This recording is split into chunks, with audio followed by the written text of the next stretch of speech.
This conference will now be recorded. Hello everyone, thank you so much for joining us for today's webinar.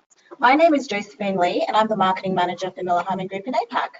During today's webinar, can I just ask everyone to kindly mute their lines, but please feel free to ask questions in the chat box. There will also be a Q&A session at the end of the webinar. So today I'm excited to introduce Yvonne James, Director of Strategic Accounts, who also specializes in customer experience and sales transformation. So Yvonne will be moderating today's webinar. Over to you. Thank you, Jo, and thank you all for joining us today. A bit about the Miller Group to start. As many of you know, our focus is in training, consulting, technology. I don't have his number. Hello, would you mind muting your phone, please? Maybe I'll go and then you go. Thank you. So just again, a bit about Miller Group to start. As many of you know, our focus is in training, consulting, technology and research. In terms of customer experience, we've been working with service customers for over 40 years with the goal of helping our customers improve their customer experience. In this context, we have some wonderful content for you today and three great speakers. We have Mark Grimshaw, Karen Ellender and Celeste Lunsford, and you'll get to know them a bit better later on in the call. In terms of the agenda for today, we're discussing the three critical mistakes service leaders make and how to avoid them. So mistake number one, we tend to hire for technical skills / professional skills without considering the candidate's desire to serve. What we mean by that is we hire for skills where people can actually do the job. They can solve customer problems, they know about the products and services, they can navigate systems, whatever is involved, without necessarily hiring for the motivation to engage day to day with the customers. The second mistake that we'll be referring to is how we tend to train our teams to focus on fixing the customer's technical problem without paying enough attention to the customer's human needs. And the third is the lack of systemic coaching. We all know the value of coaching, yet it's still overwhelmingly ad hoc in our experience. So we have a point of view, and that is that life is too short to just learn from our own mistakes, so we may as well learn from each other's. So in that context, it is my pleasure to introduce and welcome our first industry expert today, Mark Grimshaw. Mark will talk to mistake number one, hiring for skills without considering the desire to serve. Mark has spent the last 20 years managing sales and service teams for both small customers to large outsourced contracts. In his current role, Mark leads the Miller Group's global talent and consulting practice, partnering with numerous Miller Group clients to enhance and optimize the way they recruit, access, and develop sales and service talent. So thank you, Mark. Welcome, and over to you. Thank you, Yvonne, and welcome everybody wherever you are in the world. Thank you for taking some time to listen to us today. I'm on first to talk about talent and most importantly about making sure that we have the right people, the right raw materials to start with. And I'd like to start with a quote. I'm going to read this just in case people can't see it clearly enough on the screen. So I think Herr Mozart most people would agree, was an extremely talented man, troubled in many ways as often they are, but nevertheless incredibly talented. And apparently, and I'm sure this is an apocryphal story, but apparently at a gathering, an admirer said to Herr Mozart, "I'm thinking of writing symphonies." I often think about that. Can you make any suggestions as to how I could get started? And Mozart, being Mozart, not only very talented but also ever so slightly arrogant, said, "Well, a symphony is a complex musical form. Perhaps you should begin with some simple lieder and work your way up to a symphony." Reasonable approach, actually. And the admirer said, "But Herr Mozart, you were writing symphonies when you were 8 years old." And Mozart rather arrogantly replied, "Yes, but I never asked anybody how." And I think it's a really, really good explanation of the fact that as we look at the people that we put into our teams, as we look at building those teams, the success of that individual is a combination of the innate talents, the innate things with which they are born, some of which we can change and develop through our lives, and then the skills and culture that we put together with those to help them to be successful. So more of that later. And I'd like to start with a story. And this was a piece of work, this was a piece of research that we did in the US with 2 airlines. And the 2 airlines were Southwest Airlines and American Airlines. And I mention that only because for those that haven't flown on those airlines, American Airlines is a very command and control, structured, well organized, well oiled, efficient machine. That's how American Airlines works. Southwest is a newer, younger pretender in the airline world, and their whole pitch is around excitement and transparency and being new and different. And as I say, for those that travel on Southwest Airlines, I was on a flight the other day, just an internal flight in the US, and the cabin crew actually sang the safety announcements in the form of a Broadway musical. That's just the kind of organization they are. So they're doing the same thing, and both these organizations were recruiting in the same town. It was in Chicago as it happens, but in the same town for the same job, which was a call center agent, call center operator in one of their customer service stroke sales organizations at the same time. And so you would conclude, based on the principle that the role was incredibly similar for both organizations, and also the environment, so a call center environment, inside sales environment, was incredibly similar. You may conclude that the skills and attributes that you might train to, or you might recruit to in that situation, would be similar. Well, in this case, nothing could be further from the truth. And the reason for that is, at a fundamental level, whilst what describes a good call center agent in an airline, in a sales and service environment, is only part of the story. And what we actually found was, although the attributes were similar, the people needed relationship building skills, they needed the ability to be organized, they needed personal drive, they needed courage to have conversations, difficult conversations with customers. The way that those attributes were applied, because of the culture of American Airlines versus Southwest, was almost entirely different. And so, in fact, in that particular situation, both of those organizations could recruit from the same pool of potential talent for the same job at the same time, and recruit really quite different people. And I ask you to bear that in mind as I just talk through I guess our view, and then then some tips on things you might want to look at and consider in your own business. So with that in mind, we believe reasonably strongly that that business outcomes, the things that actually cause your performance to change, are a combination of original talent, the Mozart-like talent in the world.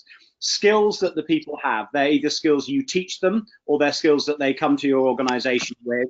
And then, to the American Airlines and Southwest Airlines example, culture. When you put those talent and skills together and you drop them into the culture of your organization and your world and your systems and the way that you operate, and only when you add those 3 things together do you end up with business outcomes. And so you have to ask the question, why is it then, when we recruit, because that's the core of this, when we recruit, why do we, generally speaking, only look at skills? How often have you recruited people and said, give me your past history, show me the things that you've done, give me your qualifications, give me the courses that you've attended? Why is it that we look mostly at skills rather than the others? And the simple human answer is because it's easier. It's easy to go and find, both for the candidate and for the recruiter. It's easy to ask those questions. They're factual. You have or haven't completed a certain course, have a certain level of education. Frankly, it may or may not be important, but it's easy to look at. And so that's ultimately why we do it. And when we're hiring specifically into technical roles, we're really good at finding technical skills or professional skills. We're really good at finding those because you can look at them and observe them. But sometimes we forget, in fact, often we forget, this is as we see with clients with whom we're engaged, we often forget some of the softer attributes, some of the things around relationship building, or around building rapport, or around some of the things that actually go with that interaction. And those things, interestingly, are often more like the Mozart-like talent. They're more like the innate talents of the people that you recruit. So summary, why do we do it? Well, because it's easy, and it's much more difficult to go and look at talents and attributes. But boy, oh boy, does it make a difference. It fundamentally changes your ability to perform. And so I'd like to run through with you 3 things that we would recommend that you ensure that you look through and understand when you're recruiting. The first one is study your most successful people. Deeply understand what differentiates in your organization, not just in the role, not just to describe, but in your organization, what differentiates your very best from the rest. And the 80-20 rule applies. In fact, it's even more extreme here. You usually find that 10 to 15% of your people represent 80 to 85, 90% of the impact and the value that they deliver. So deeply understand in your organization what differentiates the best from the rest. Secondly, you need to, as you look at different assessments, and there are many in the marketplace, we have some, others have some, as you look at assessments, make absolutely certain that whatever assessment that you use does not just describe what a successful role A or role B, call center person, salesperson, hunter, farmer, service individual. Don't use an assessment that just describes it. Frankly, that anybody should be able to do that. But what you really need, what's really important, which is why you need the culture and the skills piece, is look instead and make sure you leverage assessments that predict success in your organization, not just predict success, but predict success in your organization. Look at the American Airlines Southwest piece. They truly understood the set of attributes and skills that would, in the cultures that they were operating, that would predict success in their own organization. And then once you've worked out what that looks like, and it is unique, is probably too strong a word, but it's certainly specific to your own organization. Once you've worked that out, then use that data for 2 purposes. Use it, first of all, to recruit, go and find the right people. And you might find you need to fish in other pools. You might find that as sales and service are changing, and buyers and service journeys are changing, you may well find that the places you traditionally looked are not necessarily the only places. So get that data, understand that data, and then use it to, first of all, recruit. And then secondly, you have huge assets in your organization. You've spent years and months recruiting and training and developing those people. Make sure you use that data to develop the people that you have. And that might be specific skill sets around allowing for the strengths and weaknesses they have. It may be rebuilding teams. It may be looking at their own development. But use that data set to recruit and develop your people. So they would be the 3 things I'd strongly recommend. As I said, whatever assessment you choose to use. And so I'd like to finish then with just an illustration of an organization that did this, but also an organization that realized it wasn't what they thought. And so this particular customer was actually it was actually a garbage truck, so a waste removal company. So lots of vehicles with a team of 6 or 8 people on each vehicle who went around and collected rubbish, refuse, garbage from in major cities. And what they were actually trying to solve for was they had an awful lot of inefficiency caused by, if people were sick for some reason, maybe they had an accident or they were ill or they were just away from work, that absent from work. Some people came back, or some from some circumstances came back to work quickly. So they solved whatever was going on in their world and came back, and others took much longer. And they were trying to understand why it was. Now, clearly, no talent assessment is going to be able to predict whether they will have an accident or be sick or take time off work.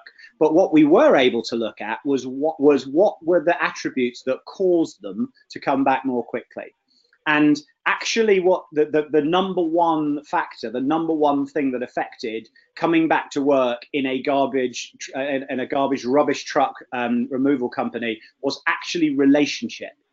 And the reason that it was relationship was because, and if you think about it, it becomes obvious, on one of those vehicles, the people that worked on it worked as a team. The 6 or 8 of them, they joined, they came to work together. They did the same run in the same truck with the same group of people, and they became a closely knit team. They began to be able to work more closely together, to finish their work more quickly or to be more efficient. And so where individuals in their organization had a high relationship skill set, high ability to, and a will and a want to relate, they actually wanted to come back to work more quickly because they didn't want to either let the team down, and the rest of the team created an environment where it was good for them to come back and good for them to get back into their workplace. And so I leave you with that thought only because quite often you'll find, as you start to uncover the skills and culture of your own organization, to work out and predict the things that will matter and not matter, you will often find that the place you go and look and the things for which you look aren't necessarily what you thought. So I'd like to say thank you so much for listening. If there are any questions, please pop them into chat, and I'm sure Yvonne will handle them as we go along. Great, thank you so much for that, Mark. A lot of room for thought there. And we do have a question here, and that is, what attribute do you find is the most important in a hiring profile for a service leader? What a great question. You won't be surprised to hear me say, Yvonne, that I'm going to say it depends. I hope people will have drawn from my deck that there are attributes that matter, but actually it's about how they are deployed and how important they are to your organization. But I will tell you that we measure 16 attributes in our assessment profile. About 7 or 8 of them are pretty much table stakes. They're pretty much the things people have to be good in a service environment. If I had to pick one, though, we have an attribute called learning agility. And learning agility is a reflection not only on a willingness to learn, so a yearn for knowledge. It might have been called curiosity in a previous iteration. But so not only is it the wanting to learn, but it's also the ability to be agile in how you learn. The ability to look at what's happening in a customer situation or a customer segment and realize that the way that you need to treat or handle or enter a conversation or hand off a conversation is subtly and in some cases quite radically changing. And so if I had to pick one and I had to say just you could only have one thing, and we're not going to do any work around understanding what predicts success, I would pick learning agility as that's coming through in our research as one of the top ones. But great question. Thank you, whoever asked it. Okay, great. Thank you, Mark, and thank you for that insight. So the next industry expert that I'd like to introduce is Karen Ellender. So as the VP of Customer Experience Solutions for the Miller Heiman Group, Karen has, I think, devoted her life to getting great customer experience for our clients through behaviour change. So Karen is going to walk us through mistake number 2, which is where we tend to focus more on the problem than the customer. So Karen, we welcome you, and over to you. Thank you, Yvonne. I appreciate that. So the second mistake we're going to talk about today is that we see within organizations is really an overemphasis on the technical side of the interaction with the customer instead of the personal side. We often ask our CSRs or our technicians to fix the problem or handle the call very quickly and move on. And so we often will train with that focus as well. But what we know is that our service providers really pride themselves on the technical know-how and their ability to troubleshoot and fix problems. And many think that the more stealth they can be in doing this, the better. As a matter of fact, especially on the field tech side, what we tend to see is that a syndrome we call the ninja service provider. And the ninja engineer is someone who can actually come into your business, fix the problem, and you never even know they're there. And they really feel as though this is doing a big favor for the customer, right? The problem is solved and they didn't have to bother anyone, and they can move on to the next customer, so they can be very efficient. However, the customer may not even know the problem's been fixed. And when this happens, it can actually create a negative defining moment. And at minimum, an opportunity is really missed to create a positive defining moment. So if you're not building customer relationships with our customers, it can be difficult to renew services, find opportunities to add products or services that will help the customer, and ward off competitive threats. So how do technicians and service providers manage this? Well, a few years ago, Miller-Heiman Group did a global study on what customers want. And the research showed that there are two very distinct dimensions of service. The first is what we call the professional needs. And the professional needs is the business reason that the customer called, or that they're having you come out and install or repair or maintain something. The second dimension we call the personal needs. And this is how that person wants to be treated, just on the human level. And as service providers, we have to deliver exceptional customer service in both dimensions. Now, most of our techs and service providers are really good at the professional needs. And if we haven't been looking at what Mark just told us about, we probably even hired for those technical needs. But the research shows that it's really hard to dazzle our customers on the professional side of the equation. So to give you an example, it's really hard to fix something so well that I'm going to want to tell people about it, because fixing something is kind of the table stakes. It's what we expected, what your customers expect you to do. So to dazzle, we have to do it on the personal side. So again, we did some additional research into what are the 4 things customers want on that personal side of the equation. So the first that came out is, and they want this in every interaction, regardless of what the situation. First is that they want respect. And we define that as really a caring customer experience, individual attention in all the interactions. They want to work with a tech that can empathize with their situation and be understanding, and they want to believe that the service provider really cares about them as individuals, not just another number or another customer calling in for that day. The second thing that they're looking for, we termed simplicity. So customers really dislike complex processes, and they generally want to be spared the details of internal activities and issues. Yet customers want to hear about what's going on, sort of the high level next steps to meet the customer's needs. And so it's the tech's or the service provider's job to really keep it simple as possible, without sharing what we call the hidden dimension with that customer, but to provide the right level of detail. The next thing that customers want, we term as solutions. Customers expect their service providers to make an honest effort to resolve or help them resolve the issues that they're dealing with, whether by correcting mistakes or offering options or flexing policies within approved ways. And so the willingness to go above and beyond is really important in the solution part of the customer equation. This also will often require that you empower your service providers to be able to make some decisions on behalf of the customer. Of course, we want to do that within guardrails, but empowerment is a key to the solution side of this. And the last is what we'll term responsibility. Even if interpersonal skills are the foundation of positive defining moments, the customer experience sours very quickly without timely delivery of exactly what is promised. So this is where we believe the under-promising and over-delivering is the key to delivering on the responsibility piece. So let's just take a look at a case for this from a statistics perspective. We did an international study, a global study, a few years back, and we asked customers how they would describe their very best customer experiences.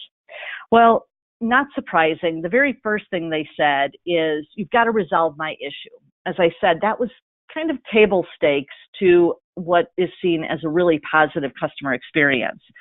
But then as we looked at the other attributes, what we saw were things like they were friendly and they listened, that their responses were very timely and they delivered what they promised, that they valued the business. There was a sense of appreciation for the customer and for their efforts, that they went above and beyond, and that they took accountability, and finally, that they followed up. So in every country surveyed, respondents told us that being heard and respected are more important in total than having their issue resolved. And so they would forgive us if we didn't get that issue resolved on the first call or on the first visit, as long as we handled this personal side of the business. So if your techs don't have the skills, or your service representatives don't have the skills to build these relationships, we have to make sure that we're training them, we're holding them accountable to these expectations, and we're measuring that human side of the equation. The last interesting thing we found in this research, going back to the business, professional and personal needs, was that what we learned was that how we entered into the service equation and how we exited was very, very important. Customers want us to enter on that human side, on that personal side, before we jump right to business. They want to feel comfortable with us as individuals. And how we exit that call was also very, very important. So they want to know that the problem has been solved, but they want to be appreciated for our partnership, and that was a critical step. So enter on the personal side and exit on the personal side. So why is this so important to your business? Your customers are judging or grading your experiences with your organization every time they touch you. And we actually call that defining moments. Any moment in time when a customer judges how well your organization has met, exceeded, or unfortunately sometimes disappointed them against their expectations. The interesting thing about defining moments, we know they can be neutral, negative, or positive. So most companies focus on negative defining moments and do everything they can to avoid them. It's important to do that, but we are going to disappoint our customers. It's inevitable. How we handle that when we do is really important, and they are likely to forgive us if we handle that well on the personal side of the equation. Positive defining moments is certainly where we're going, but neutral defining moments are actually the most offer the most threat to our organization, because if we are only providing neutral defining moments, our customers feel free to roam the competitive landscape. So we've got to be moving those neutral defining moments to positive, because only positive defining moments build loyalty. And the benefit of loyalty is what we call the 4 R's, right? Revenue, higher revenue for your organization, more referrals, a better reputation or brand, and repeat business from those customers of ours. So critical to create those positive defining moments, and to do that, we have to help our techs, our reps, and our field engineers to really balance both that human and the business. So with that, I will turn it back to you, Yvonne. Thank you very, very much for that, Karen. And Karen, we've got a couple of questions here for you. So the first one is, how can you train someone to be empathetic or show the softer skills you mentioned? Isn't that more of an innate kind of thing? Excellent question. And as Mark said, there are certainly people who have a propensity toward empathy. And so if that's really important in your business, then make sure that is one of the things you're looking at to hire. But there are absolutely skills that can be developed for all of us. Even the most empathetic of us can become more empathetic, learning skills like appreciation, skills of acknowledging, and so there are absolutely skills that can help demonstrate empathy when we have empathy. And even when we're struggling being empathetic, we can also help our service providers tap into experiences they've had in the past to better connect with that customer. Okay, thank you, Karen. And another question we have here is, does creating positive moments really lead to business results? Do you have evidence of that? Absolutely. And actually, post this call, we'll be sharing a couple of different things. We'll be sharing our best practices study, which will provide some data around that. But we also have lots of case studies that will show that these soft skills are what really connect to that customer experience. And so one of the things we'll often do with our customers is, whether they're using Net Promoter or customer satisfaction surveys, but try to take some of those questions to the next level of not just how did you feel about the interaction, but what made you feel that. And time again, when we look at that data, it is those softer skills, as we saw here, that really made the difference from good to great in that interaction: the listening, the questioning, and the care and responsibility. Okay, thanks, Karen. Good to know. And everyone, if you have additional questions for Mark and Karen, please pop them onto chat and we will get to them after our next speaker. So, finally, to walk us through mistake number 3, the lack of systemic coaching, is Celeste Lunsford. So Celeste has consulted with sales and service organisations for more than 20 years, helping them to acquire, grow and retain client relationships. Celeste is Managing Director of Miller Heiman Group's research arm, which is CSO Insights, and really known as the research guru for MHG. Celeste helps guide our research focus areas and define our market deliverables. And earlier this year, Celeste and CSO published a customer experience study, and Celeste will be sharing some of that study with you all today. So Celeste, welcome, and over to you. Thanks, Yvonne. So if you hire people to the profile that Mark had mentioned, and then you teach them how to do all the things that Karen talked about, unfortunately, you're still not going to get that experience that you're looking for. And the rationale why is they won't necessarily be motivated or have the skill set in order to drive that forward. They'll be able to act on it. So I think, Joe, you need to make me presenter again so that I can move forward. Thank you. So when people talk about coaching, it's not that they don't believe in it and don't want to do it. Within any service organization, there's always some sort of coaching to be applied. The problem is that it's not always as systematic as we would think it should be. So coaching is not just a skill or a set of conversations. Coaching is actually a process as well. And like any good process, it's got inputs, in this case, both the leading and lagging indicators that a manager or someone else in a coaching position would look at. Then they have those conversations and pull the individual through a thinking exercise to determine what the gap is and how to move forward. And then there's these outputs, which is the conversations that ultimately happen with the customer. Could be a manager who's doing the coaching, but not necessarily. It could certainly be someone else who's been designated as a coach. But the whole idea is that it has to be purposeful. So the idea of coaching is that it has to have a direction. It needs to close a performance gap, recognize people for successes and the things that are doing well, increase employee engagement. But what all of that does is ultimately end up in those interactions that Karen was just describing. So when you think about coaching as a process, though, it's good to get a little specific on exactly what we mean by a process. So we had a study, as Joe was just mentioning, where we went out and we talked to 150 different service leaders, and we asked them to tell us about their coaching process. And a random process means there's certainly coaching going on in the organization, but how it's done and exactly what's looked at is left up to each individual manager. So you're only as good as your very best.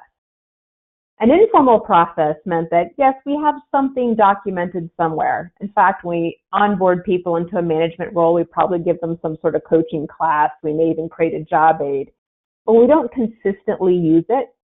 We don't hold managers accountable for it. We don't reward them for it. We don't reinforce it. So there's pieces of it around the organization, but it's pretty fuzzy. A formal coaching process means, yes, we teach one, we're very thoughtful about it. In fact, we reinforce it, and we ensure that managers get effective at it. We hold them accountable for it. We reward those who are good at it.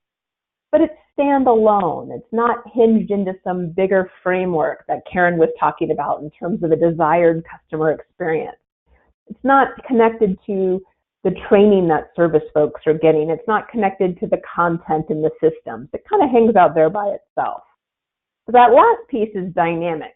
The last piece is for those few organizations who are able to integrate all those things together. And because of the data they're collecting, they can come back and constantly improve or refine the process, tweak it. So what you see on the left-hand side of this slide is from our study where people landed. Most people, unfortunately, at 41%, were in that random bucket, which means that some of their service managers were great, perhaps because they had some attributes they were hired for, but some were not. It was really just ad hoc. 21% were informal, 29% were formal, and only 9% had achieved that dynamic level. Now, what's interesting, if you take that 9% and you move them and look at how successful they are, what you find is that the 9%, the dynamic, are much more likely to say that they have growing customer satisfaction scores. Whereas you see the random, that 21% on the left that were leaving everything up to the managers, they were much more likely to say that their customer sat scores were stagnant or declining. So what we know is that the more formal the coaching process, the broader, the more consistent it is, the more impact it can have on a service organization. The better we coach, the better we can service our customers, and the better they perceive that experience. Now, it's interesting if you think about formality. A lot of times formality implies things that are very easy to measure or very concrete. And when we asked organizations how they measured success, when you looked at the performance of your service personnel, how were you determining if they were successful? And the vast majority of them told us that they were looking at KPIs that were lagging. So customer satisfaction scores or something that was activity oriented. So the number of calls Celeste completed in a day, the first call resolution that Karen was talking about, the average handle time for a call. Those are the kinds of things that people were looking at to determine what to coach to. And the reason is because those are usually measured by some sort of system and they're not arguable. You can look at them and say concretely, it took this person an average of 4.2 minutes per call to average it.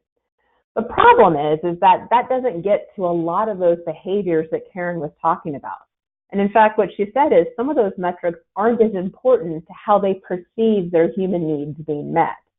So to get at that, you have to get to those leading indicators. You have to get to the behavioral data. What exactly are people in a service role saying and doing in the course of those interactions? Now, you might think that the more formal your coaching process, the more you're going to rely on the more concrete. But we found, if you look at the bar chart over on the left, was in fact it was just the opposite. People that used a very random ad hoc approach to coaching tend to only use concrete KPIs, lagging indicators such as customer sat. Those small number of organizations, the one that had the good coaching and the good customer experience, they were over twice as likely to collect behavioral data of some kind. Now, the challenge is that behavioral data can sometimes be challenging to collect. So if you're in a service environment where a lot of those conversations are captured over the phone, that might be more easy. In some organizations, it would involve ride-alongs. But given the span of control that most service managers have, it's not always realistic to think you're going to get a lot of that data. We see more organizations using like forensic interviewing and simulations and ways for a service manager to have a conversation and help someone in a service role replay all the things that were said and done and look at it in a different lens. Not just was the technical need met, but how was the other parts of the interaction met? And increasingly, we're also seeing more service interactions happening in web meetings, which are a little bit more dynamic than just audio. And as we move to more of that web meeting environment, there's a lot of artificial intelligence or AI tools that are popping up that are able to collect huge amounts of unstructured data and understand what exactly is creating better service experiences. What proportion of the time should the service person be speaking? Which questions are they asking that are eliciting the most positive responses from someone who's calling in? Which calls and which phrases are eliciting the best responses? So as technology gets more sophisticated, we're also going to have some more answers to that one. Now, the final thing that we looked at when we did this study was timing. Because one of the things that we hear a lot from a coach, and it's a legitimate issue, is I believe in coaching. In fact, I can tell you all about a great coach I might have had in a sports team or someone I worked with before, but I really don't have the time for that. So what we found is that service managers, on average, because of some of these business models, are managing about 15 different employees. So it's not an excuse. It's a legitimate thing to say, hey, I am strapped for time. However, what we looked at is the success of people who were good at developing service personnel. So we asked service leaders to rank how good is your organization at helping your service people develop themselves and be more successful. And their choices were not very well, so we would need to majorly redesign the way that we do that or majorly improve it. Mediocre, which is, I think we meet okay expectations, and then we're really good at that. We exceed expectations. And if you look at the bars on the left, there's really not that much difference. So people who are terrible at developing the knowledge and skills of their people were still investing almost 7.5 hours, whereas those who were meeting expectations were only investing less than an hour more. And there's only a 3-hour difference. And mind you, that's 3 hours across 15 people. It's not 3 hours per person. It's 3 hours across all of them to exceed expectations. So that goes back to that whole idea of process. So it's not necessarily an issue of asking service managers to invest more time. It's more an issue, as things usually are, of how they're spending and how they might tweak the time that they're currently using. So what does that look like? We find that most organizations really are coaching in some aspect or another, but it's time to take a step back and consider how formal it is. So how formal is the coaching process? Is it a system that has inputs and outputs? Are we looking at the process itself to refine it and see how we can be successful? Are the inputs we use leading or lagging? Are they things that are easy to measure, or things more like are going to tell us if those activities are occurring like Karen had mentioned? And if it's hard to get to that behavioral data, how can we be creative and what could we arm managers and other coaches to do? And then finally, versus really pushing the message of managers, hey, you need to go out and coach, it's more important to push the message to managers of let's refine the time that you're already spending and perhaps use it a little bit more productively.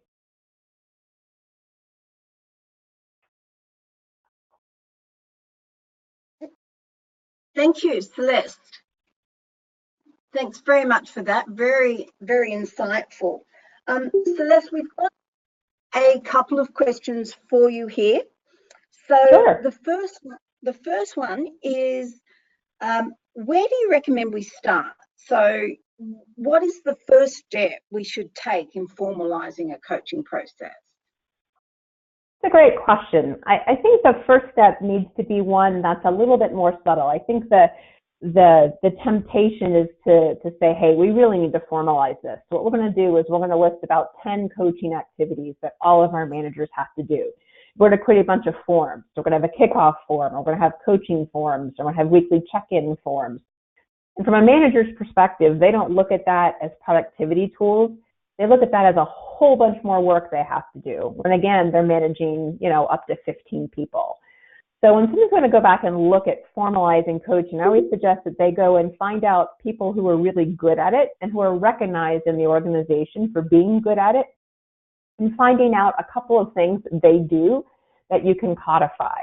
Because if you start there, then you can build a system. You can keep adding elements to it, and it won't seem so, insurmountable for someone who may not be doing any of those things. So I think you start with a vision of what you want it to look like, but I think you approach it in a very practical position first so that people don't get scared of it. Okay, great. Thank you, Celeste. And another question here, which I guess builds on that, is can you recommend a specific coaching process that has demonstrated success, or a particularly good example of where there's a coaching process in a client that's really worked? That's a great question. I think one of the clients that comes to mind, and from my perspective on a coaching process, is that they started small, but what they also did, and this was a contact center environment, they did have the advantage of all being co-located together. But what they did was they focused on things that they were, to Mark's point earlier, already wired for. They had a good sense of what skills and inherent abilities they had, and they picked a few things that they would arm the managers to do. And as they were in this sort of building up stage of trying to figure out how do we make all this to work, they did a lot of things in trios where they might have a manager and they might have an agent, but they would have a third person in the conversation. So someone who was a trainer or someone who was a director and someone who could help facilitate the conversation. And I thought that was great because it demonstrated like organizational commitment to it, but it also, it put a spotlight on it as well. And people tended to prepare a little bit more. So they did it in a safe environment. It wasn't scary, but it did say, hey, we're all willing to commit to this. So I think that's a good example where they, in a very short period of time, were able to see some differences in the interactions long before they got to like NPS or customer sat, but some immediate near-term things. Good question. Okay, great. Thank you, Celeste. And a question that's just popped up here is, could you recommend a methodology to ensure managers' involvement over time?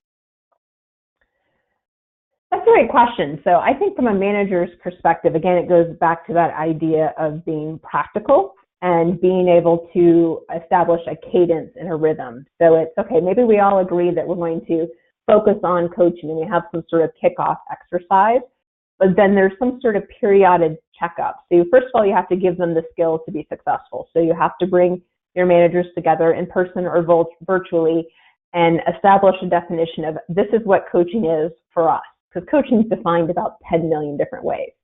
Then let's agree exactly what we're going to coach to, and let's give each other some skills that we can rehearse and practice, and some difficult conversations that we can have and practice all that in a safe environment.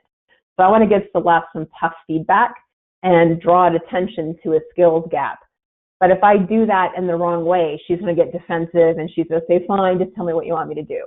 So there's a skill to helping me realize how might I have done things differently and having me generate ideas for what I should do differently in the future. So it's really a coachee-led conversation in the end. So you have to teach people how to do that. Some people are naturally good at it, but most need the opportunity to practice. Then once they go out and start doing that, there needs to be some sort of checkpoint where you can bubble all that information up that works both ways.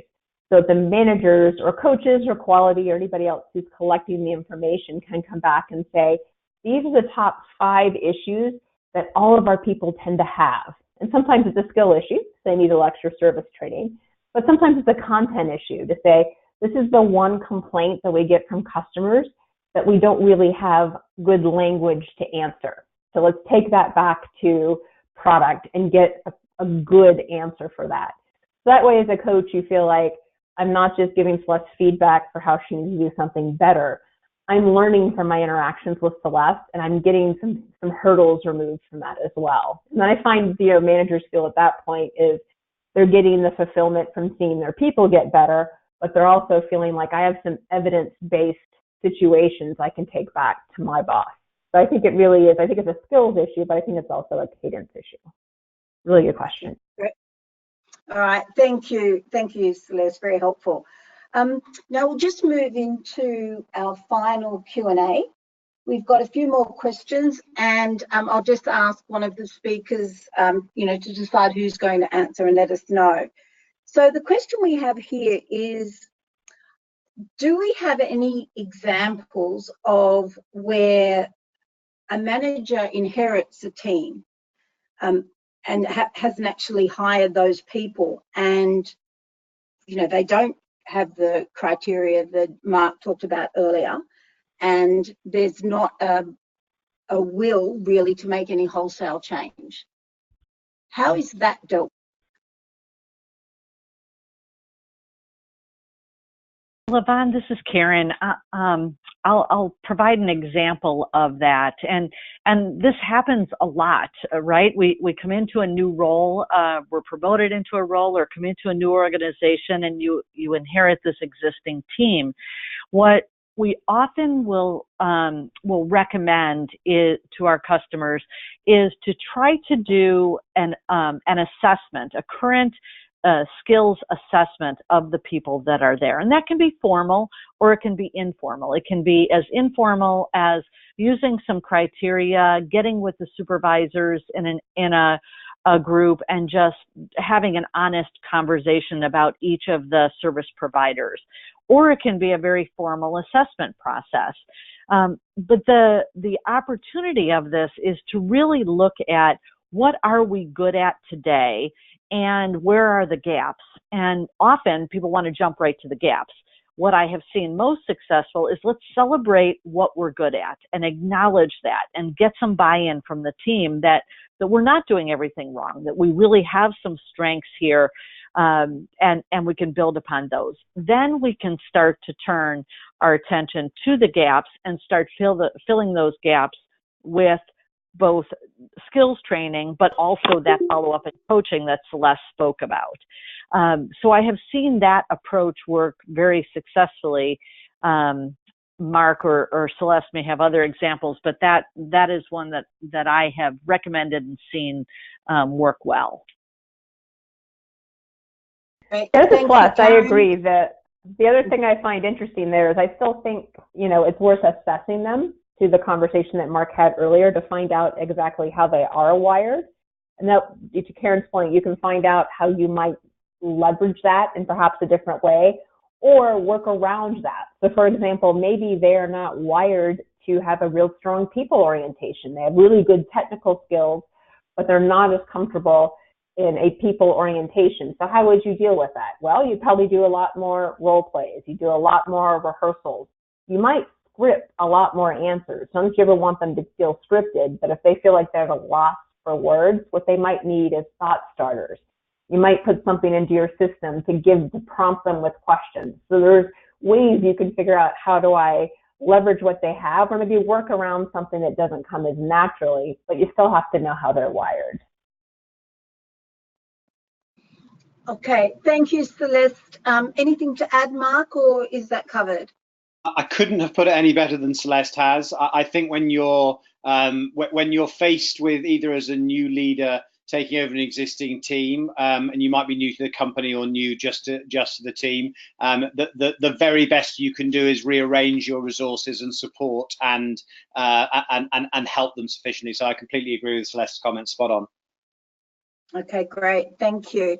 Another question that we have here is, where does HR fit into what you're talking about here? Because HR tends to, drive the recruiting and the training often. So maybe let me start with this, because I think whoever asked this question, this is probably going to be the crux of talent, certainly from my side of thing, of talent strategy in the next 12 months. And I say that carefully, because what we see in the marketplace is very often the recruitment of people to teams, and in many cases some of the promotion of people or the movement of people within organizations. HR necessarily have a very big part to play in that. And one of the things that we are seeing more and more and encouraging organizations, whether it be sales or service environments, is for the leader of the teams, be they a service team or a sales team, to start to think carefully about what their own strategy, not how do they use HR, not how do they input to it, but what is their strategy for, certainly from and I'll let Celeste and Karen answer as well, but certainly from a recruitment and a development perspective, what is their strategy for making sure they have the right people? And I'll frame that by saying, on one side of the scale is a leader who goes to HR, goes to the HR group, in the human capital group of the organization, and says, go and find me these people, go and work out the development of these people. And on the other side is a leader who has frankly grappled and grasped that activity from the HR group. But by the way, you still absolutely need buy-in and help and assistance and guidance and all of those things. But on the other end of the scale are leaders who have grabbed hold of the requirement to recruit and train and develop their people, and is turning that into a strategy for their own success. So I think HR, summarised, have a very important role to play, but the leadership of that more and more, I believe, needs to come from the sales or service leader. Right, thank you, very helpful. Right, so essentially we've come to the end of our session, so thank you again to our speakers so much for this and for everyone to join, and I will just hand over to Jo to close off. Thank you, Yvonne, and just a really big thank you again to Mark, Karen and Celeste for sharing these really valuable insights. If there were any questions that we did miss, or if you do have any additional questions, please feel free to send it through to the askus@millerheimangroup.com email address that you see on the screen. You'll also receive a copy of today's recorded webinar, as well as access to the 2018 Customer Experience Study. So again, thank you everyone for joining, and have a great day. Thank you. Thank you. Good morning. Good night, everyone.